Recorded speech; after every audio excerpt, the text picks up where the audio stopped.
오늘도 찬양함으로 하나님께 나갑니다.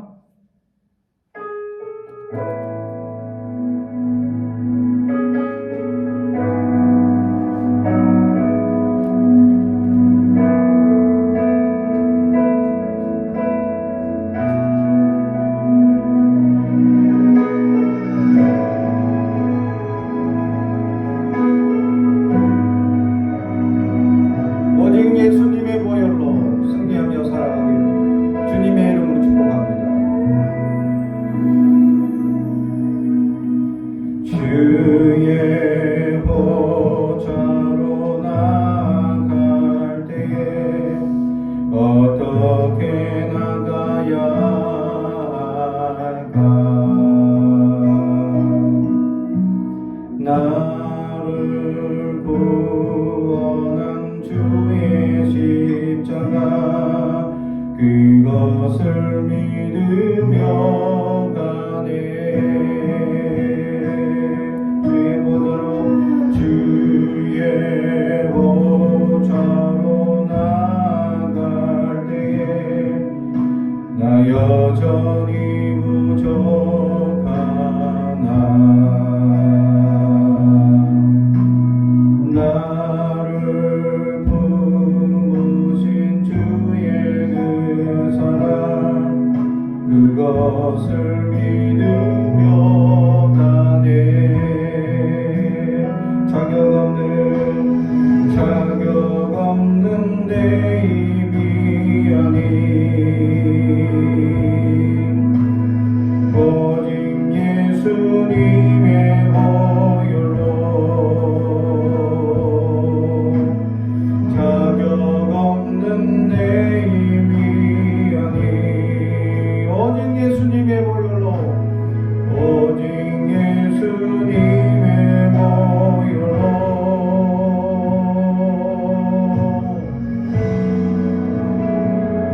십자가의 보혈 완전하신 사랑 힘입어 나갑니다. 십자가의 보혈 완전하신 사랑 힘입어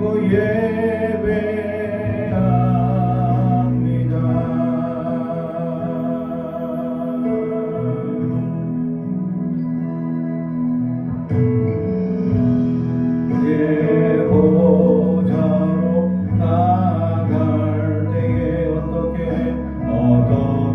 나가야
우리 계속해서 1000번을 불러도 찬양합니다.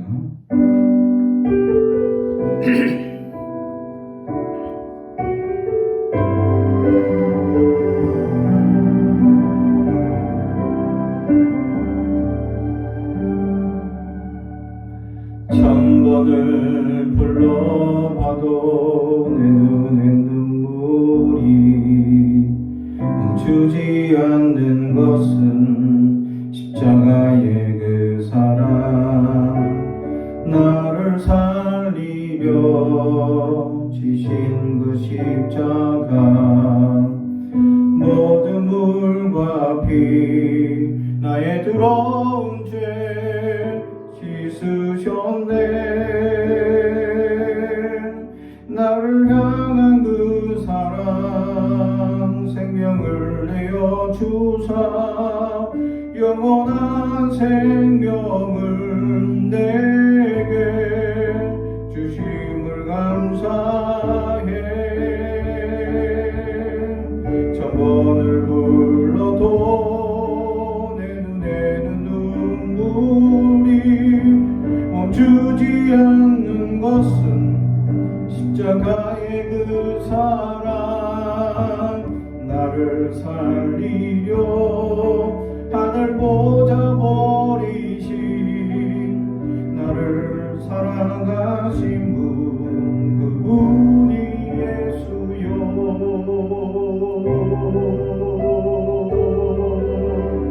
천번을 불러봐도 내 눈엔 눈물이 멈추지 않는 것은 십자가의 그 사랑, 나를 살리려 지신 그 십자가, 모든 물과 피 나의 더러운 죄 씻으셨네. 나를 향한 그 사랑, 생명을 내어 주사 영원한 생명을 내게 주심을 감사해. 천번을 불러도 내 눈에는 눈물이 멈추지 않는 것은 십자가의 그 사랑, 나를 살리려 하늘 보좌 버리신 나를 사랑하신 분, 그분이 예수요.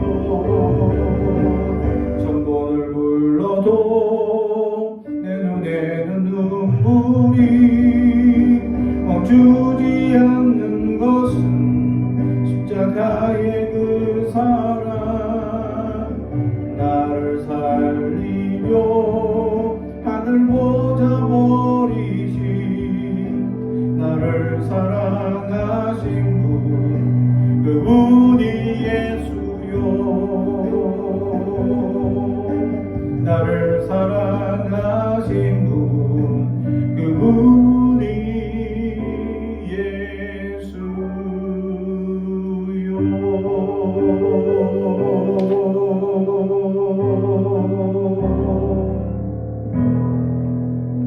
아멘.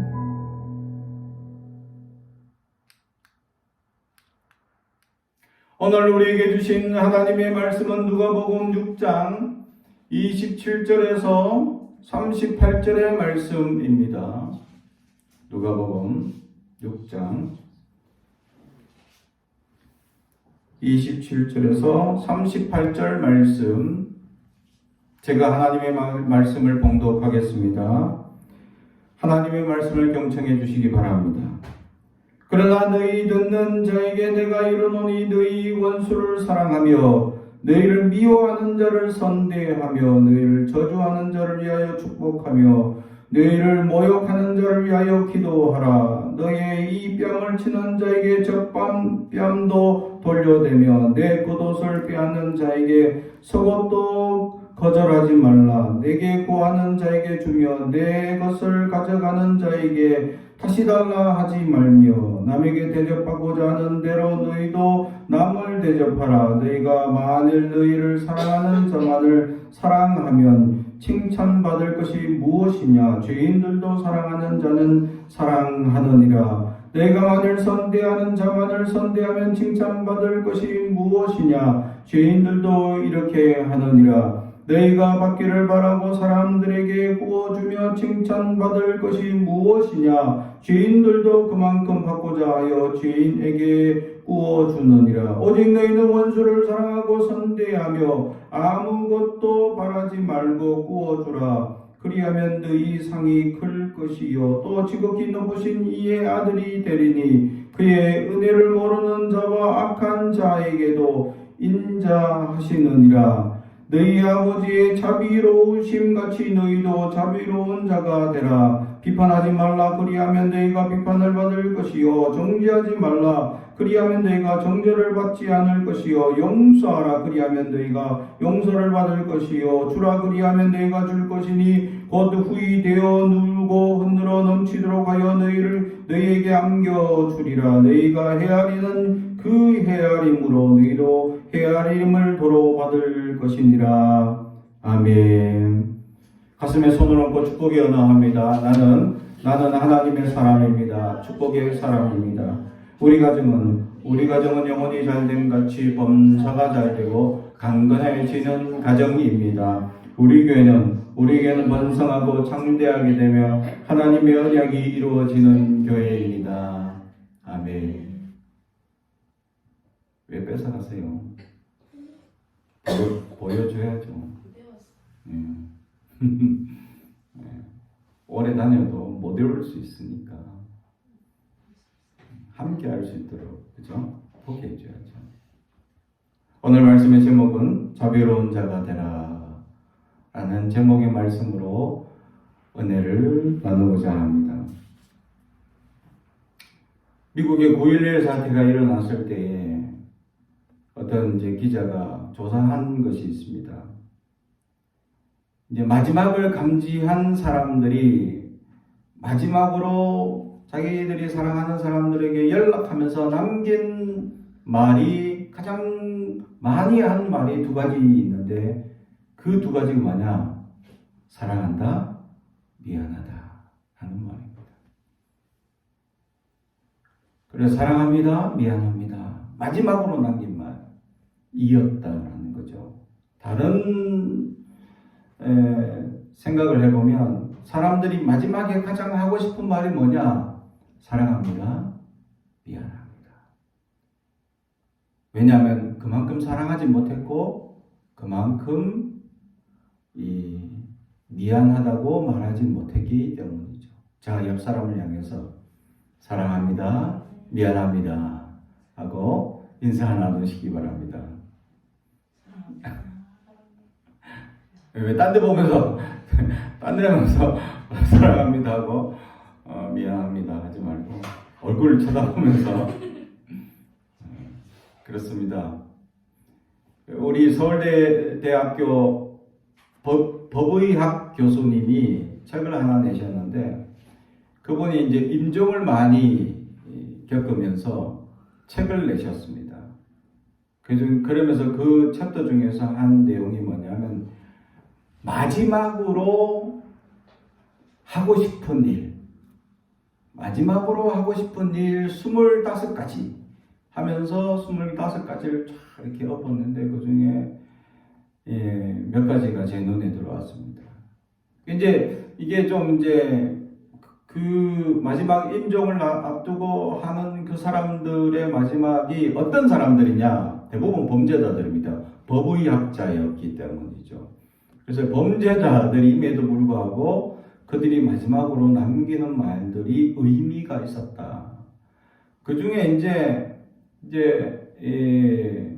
몇 가지 것들이 뭐냐 하면 사랑한다라는 말을 많이 해주지 못한 것이 후회스럽다라고 얘기를 합니다.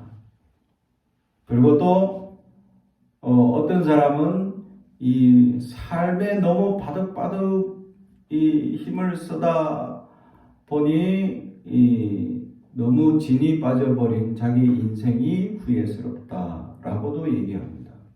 그러면서 또 어떤 사람은 가고 싶은 곳을 가지 못해서 후회스럽다. 또 어떤 사람은 보고 싶은 사람 보지 못해서 후회스럽다라고 하면서 25가지의 후회스러운 이야기를 하는데 거기에 이 3분의 1 정도가 사람에게 사랑에 관한 뭐 미안하다, 사랑하다, 사랑한다 말을 하지 못해서 또 보고 싶은 사람 보지 못해서 이런 사랑의 감정에 관계된 말이 3분의 1 정도의 관계가 있더라라는 이야기입니다. 사람이 마지막에 됐을 때 후회하게 되는 게 뭐냐? 후회하게 되는 게 뭐냐라는 것이죠. 오늘 성경의 말씀은 우리에게 높은 도덕률을 가르쳐 주고 있습니다. 사실 주님이 이렇게 가르쳐 주신 이 도덕률대로 살면 정말 이 땅에 천국이 되는 겁니다. 그런데 많은 그리스도인들이 이렇게 안 살기 때문에 이 땅이 지옥처럼 되어져 버린 거죠. 왜 이렇게 지옥처럼 되어버렸냐? 그만큼 높은 수준의 도덕률을 세워놨기 때문입니다. 다른 말로 하면 주님은 우리에게 높은 도덕률을 원하고 계신다라는 사실입니다. 그렇다면 높은 도덕률의 최고점이 무엇일까 할 때 오늘 말씀 이 첫 번째로 나와 있는 말씀이죠. 그러나 너희는 듣는 자에게 내게 이르노니 너희 원수를 사랑하며 너를 미워하는 자를 선대하며. 원수를 사랑하라. 그리고 미워하는 자를 선하게 대해주라라는 것. 사랑하는 성도 여러분, 이것이 가장 힘든 일입니다. 우리의 감정이란 문제가 생기면요, 아무리 좋은 일이 있더라도 그 감정 때문에 사람은 관계가 깨어지기 마련입니다. 현대 MZ세대에 있어서 이 직장을 그만두는 MZ세대들이 상당히 많다고 합니다. 그래서 그 사람들이 왜 직장을 많이 그만두느냐 하고 물어보니까 3분의 2가 사람과의 관계 때문이었다. 그 조사에서 가장 크게 대비되는 것이 뭐냐? 3가지였는데, 이제 그 첫 번째가 사람과의 관계가 깨어져서 못 다니겠다. 직장이 월급도 많이 줘요. 막 연봉이 5천만 원 이상 막 이렇게 주는데도 그렇다고 일이 힘드냐? 전혀 힘들지 않아요. 정시 퇴근이고 자기가 할 수 있는 거 마음대로 할 수 있습니다. 근데 사람과의 관계가 한번 틀어진 것 때문에 직장을 견디지 못합니다. 그래서 그만두는 일이 3분의 2가 되더라고요. 그 중에서도 남은 3분의 1 중에 절반은 뭐냐? 이제 거기는 우리가 일반적으로 잘 아는 월급이 적어서 그만두는 관계가 있다라는 것이죠.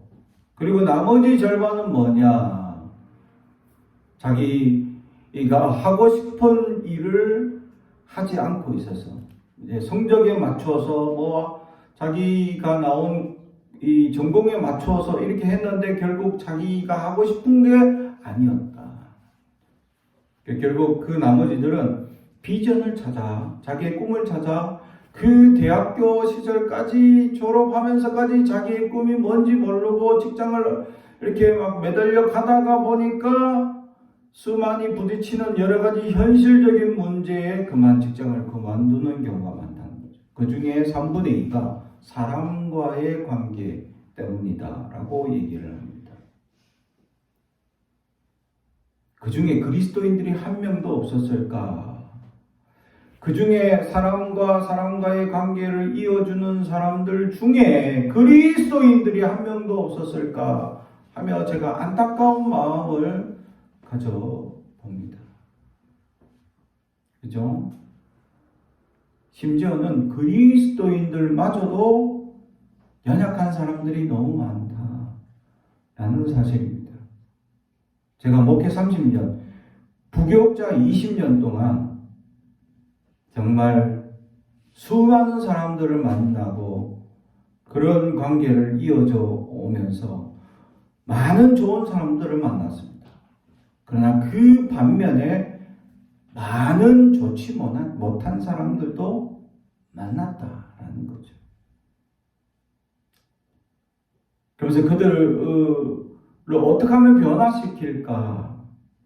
사실 지금까지 제가 꿈으로 가지고 있는 것이 성도들의 삶의 변화가 가장 저에게 큰 꿈인데, 어떻게 하면 그들을 말씀과 기도로 삶이 변화되는 놀라운 역사를 경험해 볼 것이냐라는 사실입니다.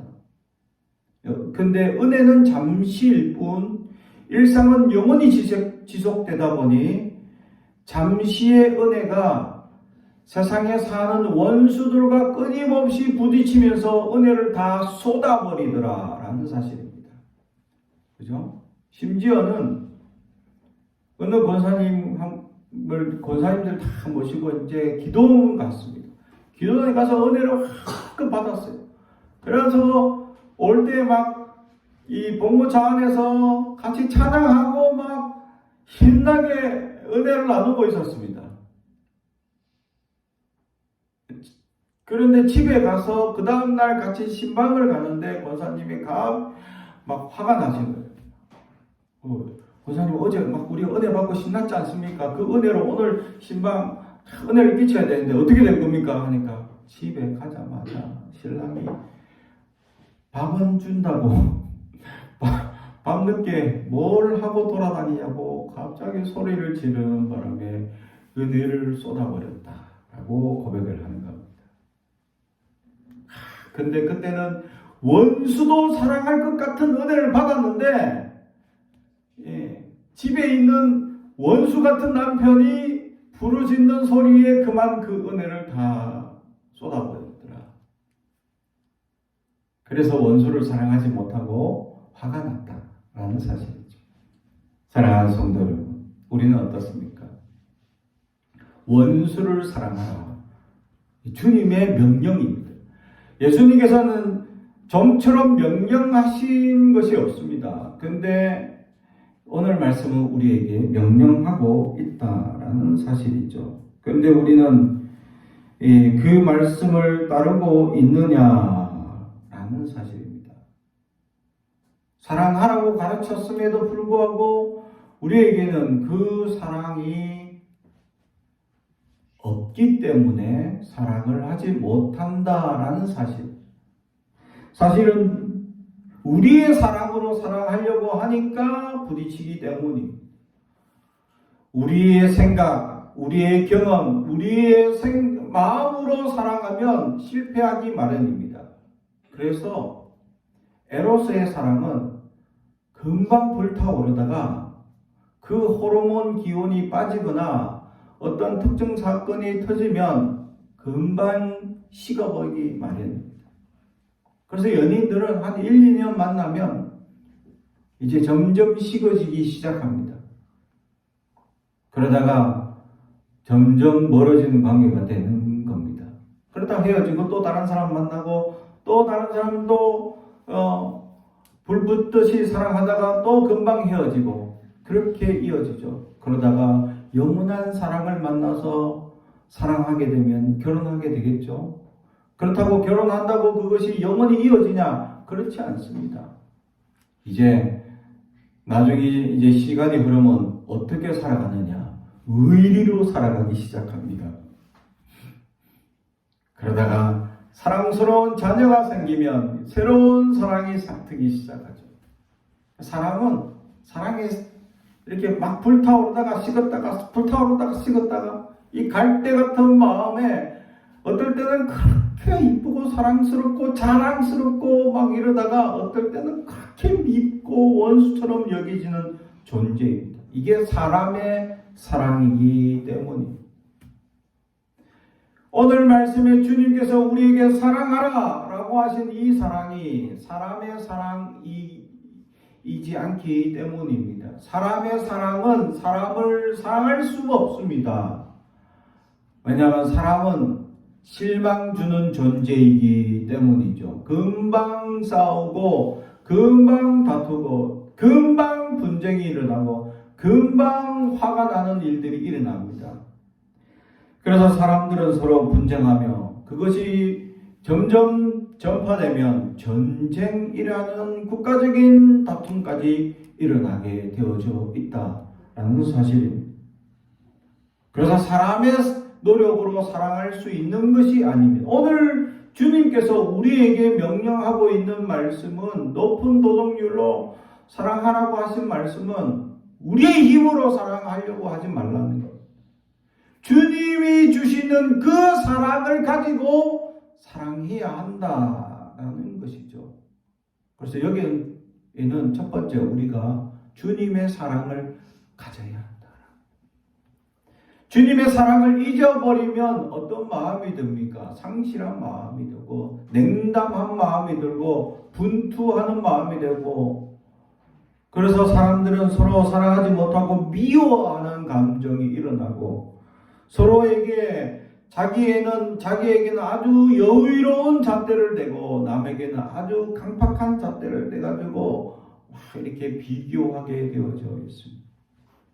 주님은 반대로 하라고 말씀하시죠. 남에게는 여유로운 잣대를 대고 자기에게는 강직한 잣대를 대어서 살아가길 원하고 있다라는 사실. 이렇게 우리에게 높은 도덕률로 가르쳐주는 말씀. 심지어는 우리를 저주하는 자, 저주는 굉장히 미워하고 아예 말로 나를 미워한다 하고 고백하는 그들을 어떻게 하라고 오늘 성경은 축복하라. 사랑하는 성도 여러분 미워하는 사람 있습니까? 축복해야 합니다. 자, 서로 축복하십시오. 서로 축복하세요. 미워하는 사람이 있습니까? 서로 축복해야 합니다.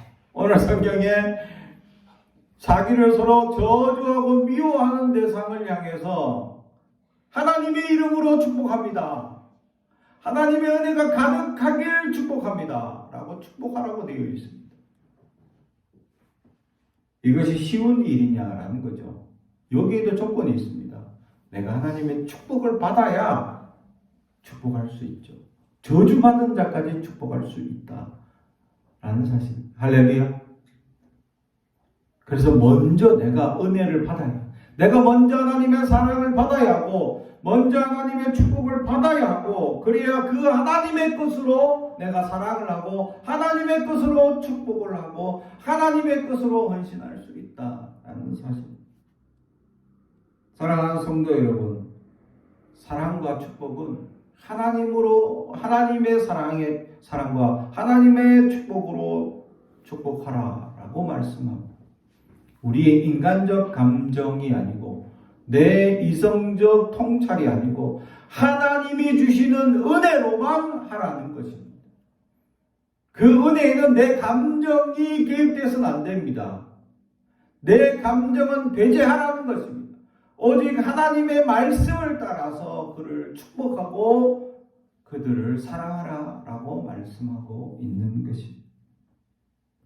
한 걸음 더 나아가 우리에게 이제는 실천적인 문제를 가지고 이야기하고 있는데 29절 너의 뺨을 치는 자에게 젖밤도 돌려내며 내 겉옷을 빼앗는 자에게 속옷도 거절하지 말라. 내게 구하는 자에게 주며 내 것을 가져가는 자에게 다시 달라 하지 말며. 아멘. 아니 가져가면 뭐죠? 절도행위입니다. 도둑놈이에요. 그런데 내 건데 주세요 하지 말라는 것. 왜? 주님께서 우리에게 가져가는데 달라고 하지 말라네. 이게 무엇을 의미하고 있는 것입니까? 아니 오른밤을 때리는데 왼밤도 때리라고 내밀라고 하고 있다는 거죠. 겉옷 달라 하는데 속옷까지 홀라당 다 벗어주라라고. 이것은 인간에게 있어서 엄청난 헌신을, 희생을 요구하고 있는 내용이기도 합니다. 아니 여기까지 어떻게 우리가 감당할 수 있겠느냐라는 것이죠. 뺨을 때리는 것은 예수님 당시나 지금이나 똑같이 그 사람에게 모욕을 주는 행위입니다. 모욕 중에서도 가장 큰 모욕 중에 하나이죠. 그래서 예수님 십자가에 달릴 때 로마 병정들이 가슴 연료관을 치며 뺨을 치고 침을 뱉는 행위를 했습니다. 그게 모욕을 주기 위한 행동입니다. 그 뺨을 친다는 것은 엄청난 그 개인의 모욕이다라는 것이죠. 그래서 부모가 자식이 아무리 잘못해도 뺨은 안 때리거든요. 근데 완전히 부모가 해가닥하지 않는 이상은 뺨을 안 때립니다. 그나마 이성의 끈을 붙잡고 혼을 내기 때문입니다. 그죠? 그만큼 인격적 모독까지는 안 가겠다라는 이야기죠. 근데 가끔 세상 사람들이 뺨을 치고 싸우는 경우가 있습니다. 그럼 배우지 못한 사람들이겠죠. 그만큼 그 사람을 모욕하는 행위이다라는 사실입니다. 근데 그렇게 맞았는데 너무 억울한데 자 이쪽도 때리세요 하고 내밀라는 겁니다. 그럼 어떻게 돼요? 우리 양뺨이 맨날 두들겨 맞아서 맨날 다른 사람이 때리고 때려가지고 둥둥 부어 다녀야 합니다. 그것도 속옷 다 주면 나는 뭐 입고 다녀? 나는 맨날마다 빨고 벗고 다녀? 창피하게. 그리고 또 사람들에게 막 가져가는데 다시 달라 하지 말라면 나는 거지가 되게? 그러면 내가 당하는 이 모욕과 수치와 벗음과 나의 모든 것을 빼앗겨버린 이 상실한 마음은 누가 채워줄 것이냐라는 거죠. 우리는 흔히들 우리가 살아가면서 이걸 다 채워버립니다. 내 뺨을 때리는 사람에게 나도 갚는다고 뺨을 때리고, 나에게 겉옷을 달라 하는 자에게 몇 배를 더 갚아서 다시 갚아라고 얘기하고, 또 나에게 그렇게 모욕을 주고, 또 나의 것을 도둑질하는 자에게 도둑이라고 신고하고 더 많은 것으로 갚아달라고 하는 것이 이 세상 사람들입니다. 제가 유튜브를 보다가 보니까 어떤 사람이 땅을 샀습니다. 근데 옆집에 집을 지었어요. 그리고 집을 지으면서 옆집 사람이 경계를 살짝 넘어서 담을 세운 거예요. 원래 담은 자기 땅에서 세워야 합니다. 담은. 자기 땅에 어떻게 고치든 자기 땅에 다 해야 되는데, 여기 이제 이쪽 집은 이제 집을 안 지을 거거든요. 그냥 터를 이렇게 해놓을 건데, 그랬더니 이제 살짝 넘어서 담을 지어버린 거예요. 마치 이 담이 자기 땅인 것처럼 되어버린 거죠. 그래서 처음에는 이거 안 되는 거 아니냐 하면서 그렇게 좀 문제를 제기하려고 했죠. 근데 거기 또 더불어는 그 집을 지은 사람들이 자기 땅이 이제 공지가 되어 있으니까 이렇게 농사를 짓고 있더라는 겁니다. 아니, 농사를 지을 거면 주인에게 좀 물어보고 농사를 짓든지 말든지 해야 될 거 아니냐. 농사도 안 짓고 막 있다는 거죠. 그래서 그 사람이 이제 막 유튜브를 찍어가지고 이거 어떻게 해결해야 됩니까? 뭐 지금 물어보고 농사 조금 짓는 거는 괜찮은데 이거 땅 전체를 다 농사를 지어버리니까 자기가 원래 여기다가 텐트를 치고 캠핑을 하려고 이렇게 하는 장소라고 하려 하는데 이렇게 해버리니까 자기가 활용을 못하는 거죠. 그래서 옆집 사람에게 얘기를 했습니다. 그러니까 자기가 미안하다, 몰랐다, 다 치워주겠다. 그래서 알아보니까 담도 우리 땅에다 지었던데 그거 잘못된 것 같다 얘기를 했습니다. 알겠다, 다 치워주겠다. 그러더니 갑자기 어느 날 갔더니 다 치워줬어. 그런데 문자로 영수증을 보냈습니다. 그 땅을 치우면서 포크레인을 불러왔는데 그 비용이 얼마 들었는데 그거 중에서 절반을 부담해 주세요 라고 통지를 하시는 거죠. 그래서 그거는 내가 부담할 게 아닌데 하면서 이제 싸움이 시작된 겁니다. 그래서 내 땅 땅을 넘어와서 이렇게 개간을 하면서 내 땅이 무너져 평탄화 작업을 하지 않은 그거에다가 내 땅에 넘어온 사건을 가지고 이제 내용 증명을 보내고 고소하고 막 싸우는 사건이 일어나는 것을 제가 보면서 참 안타깝다. 서로 양보가 없구나. 조금의 양보가 없구나. 원래는 처음에 그냥 아무 생각 없이 조금 농사 짓겠습니다 이렇게 해서 냅뒀더니 어느 날 오니까 전 땅을 농사 다 지어버리더라고요. 이건 아니다 싶어서 요만큼 지었던 것만 지세요 하고 나머지는 제가 활용하려고 합니다 하니까 농사 안 짓겠다 막 하면서 짜증을 내시기 시작하시더니 막 이제 내가 치울게 이러시더니 다 치우더니 복구레인 불러왔다고 돈 쓴 거 다시 자기가 내라 이렇게 막 그러더니 뭐 자기는 변호사하고 얘기해서 할 거다 하면서 변호사하고 얘기하라 이렇게 나오니까 깜짝 놀라서 또 땅 주인은 법적으로 알아보니까 내용 증명 보내시고 이렇게 하라. 복잡한 이야기를 보면서 정말 삭막한 세상이 되어져 가고 있구나 라는 것을 보게 됩니다. 조금도 양보 안 하고 조금도 희생하지 않고 조금도 서로 돌아보지 않는 세상이 되었다라는 사실이죠. 이런 것을 보면서 참 사람들이 자신들의 이익에 조금이라도 반하면 그 이익에 반하는 것에 화를 내고 싸우는 사람들이 있습니다. 우리 그리스도인들은 그러지 말라라고 오늘 성경이 우리에게 가르쳐주고 있습니다. 한 걸음 더 나아가 세상 사람들보다 더 높은 도덕률을 가져야 한다라는 것이죠. 그러면 우리는 얼마큼 희생해야 합니까? 그들에게 내어주고 빼앗기고 끊임없이 두들겨 맞고 그러면 어느 때까지 얼마만큼 희생하며 살아가야 합니까? 그 빼앗길 것과 두들겨 맞을 것과 손에 볼 것만 생각해도 가슴이 답답하고 먹먹한 세상이죠. 근데 주님께서 이렇게 살아가는 우리를 향해서 반드시 갚아주십니다. 할렐루야. 하나님은 우리가 두들겨 맞고 빼앗기고 손해보며 살게 하게 하셨지만 그렇다고 해서 날마다 우리의 뺨이 퉁퉁 부어있도록 만들거나 날마다 더 빼앗겨서 가난하게 만들거나 날마다 상실한 마음으로 내버려 두지 않는다라는 사실입니다. 하나님이 우리에게 친히 찾아오셔서 빼앗긴 것보다 더 많은 재물을 채워주실 것이고 빼앗긴 마음보다 더 많은 은혜로 채워주실 것이고 빼앗긴 우리의 희생과 헌신보다 더 많은 것들로 우리를 위로하여 주실 것이다. 할렐루야. 사랑하는 성도 여러분, 우리는 그것을 믿으며 나아갈 수 있어야 한다라는 것이죠. 그래서 주님은 우리에게 헌신을 요구하고 있다라는 사실. 이 땅의 삶은 우리가 결국 헌신의 삶의 연속이다라는 것이죠.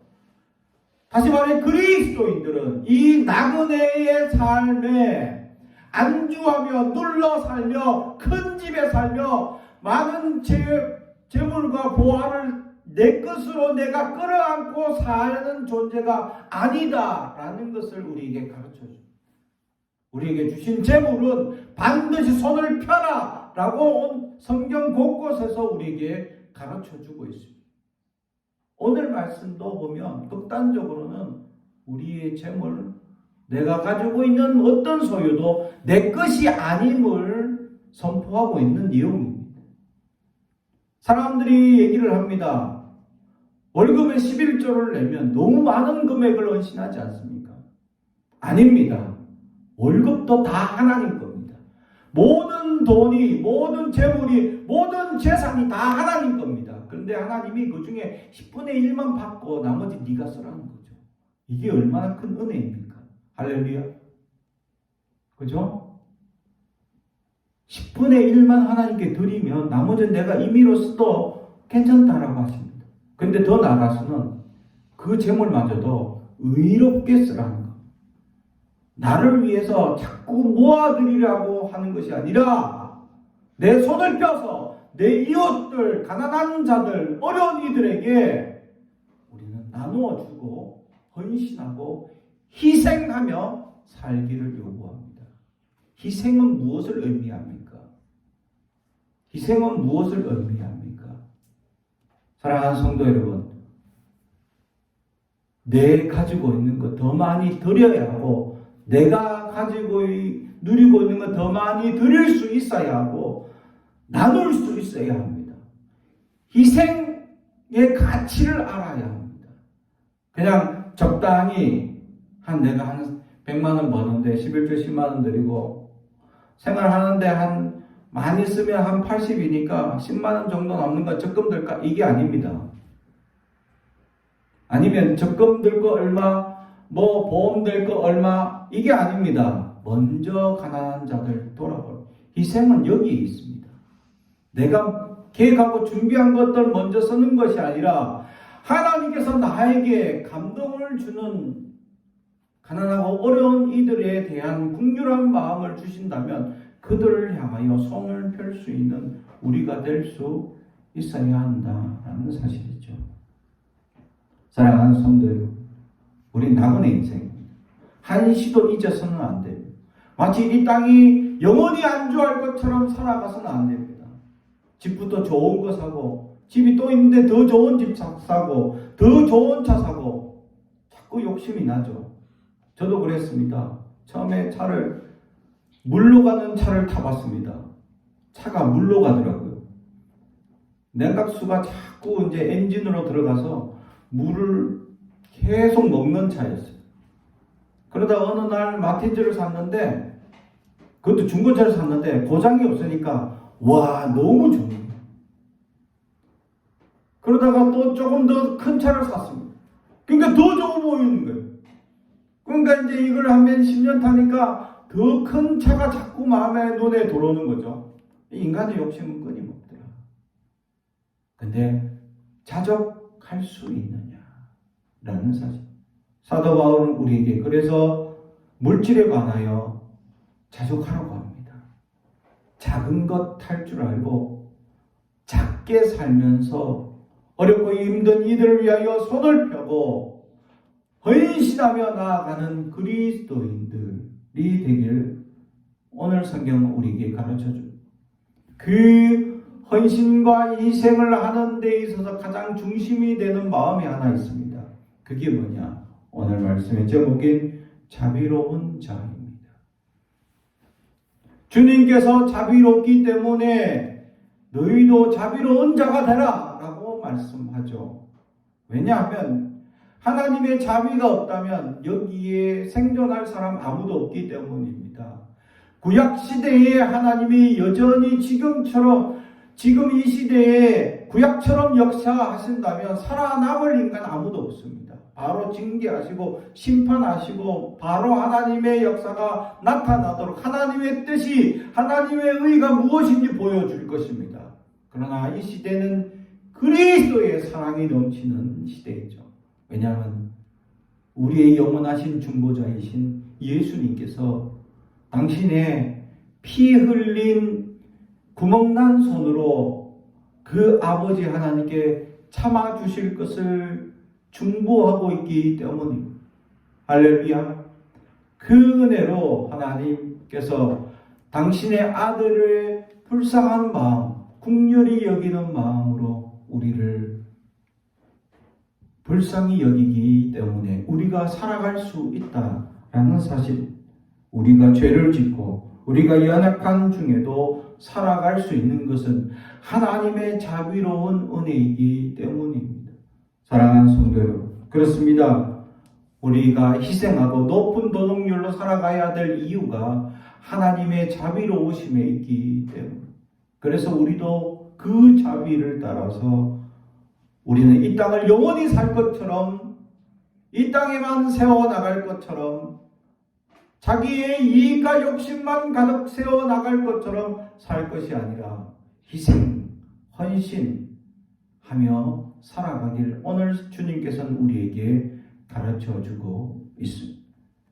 그들이 진정한 그리스도인이라고 우리에게 말씀합니다. 그 그리스도인들이 되길 주님의 이름으로 축복합니다. 기도하겠습니다. 사랑과 죄가 되가신 아버지 하나님 감사합니다. 아버지 하나님의 자비만 구하는 우리의 욕심으로 말미암아 여전히 지금도 하나님의 자비만 구하고 이 땅에 살며 끊임없는 욕망과 욕심으로 가득 채우며 살아가는 우리를 용서하여 주시옵소서. 주여 우리를 불쌍히 여기시고 우리 가운데 주님의 자비로 살아갈 수 있는 은혜를 주신 것을 깨닫게 하여 주시며 이미 주신 하나님의 한량없는 수많은 은혜들을 돌아봐 하나님께 감사로 갚아나가며 살아갈 수 있는 헌신된 마음이 우리에게 일어나게 하옵소서. 감사드리며 예수님의 이름으로 기도합나이다. 아멘.